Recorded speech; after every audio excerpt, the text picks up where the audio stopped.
सभी भक्तों को मेरा प्रणाम। आज मैं आपको कालाष्टमी व्रत की संपूर्ण जानकारी देने जा रही हूँ। हिंदू धर्म में मासिक कालाष्टमी व्रत का बहुत अधिक महत्व होता है।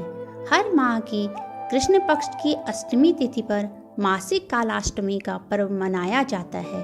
यह तिथि भगवान भोलेनाथ को समर्पित है। इस दिन विधि विधान से भगवान भैरवनाथ की पूजा अर्चना की जाती है।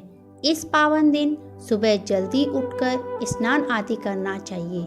यदि संभव हो तो इस दिन व्रत रखें। घर के मंदिर में दीपक प्रज्वलित करें। इस दिन भगवान शंकर की विधि विधान से पूजा करनी चाहिए तथा साथ में माता पार्वती व भगवान गणेश की भी पूजा करनी चाहिए। व्रत के पूरा होने पर सायंकाल में भगवान की पूजा अर्चना करें व भगवान को भोग लगाएं। ध्यान रखें, भोग सात्विक ही होना चाहिए। पूजा के अंत में प्रसाद परिवार के सभी सदस्यों में बांट देना चाहिए। पौराणिक कथाओं के अनुसार एक समय की बात है जब सभी देवताओं में यह बहस छिड़ गई कि कौन सबसे श्रेष्ठ है। श्रेष्ठता में 3 देव ब्रह्मा, विष्णु व महेश अर्थात भोलेनाथ का नाम था।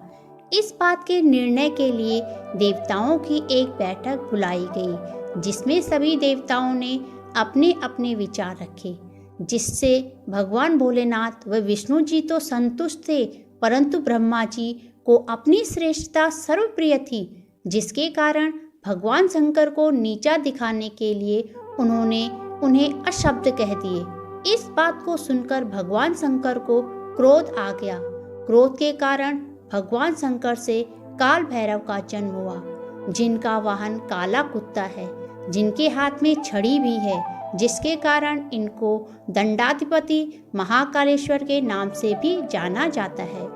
भोलेनाथ के इस रूप को देखकर सभी देवता घबरा गए।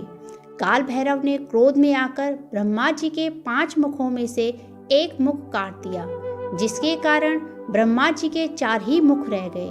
ब्रह्मा जी का सिर काटने के कारण उन्हें ब्रह्म हत्या का पाप लग गया।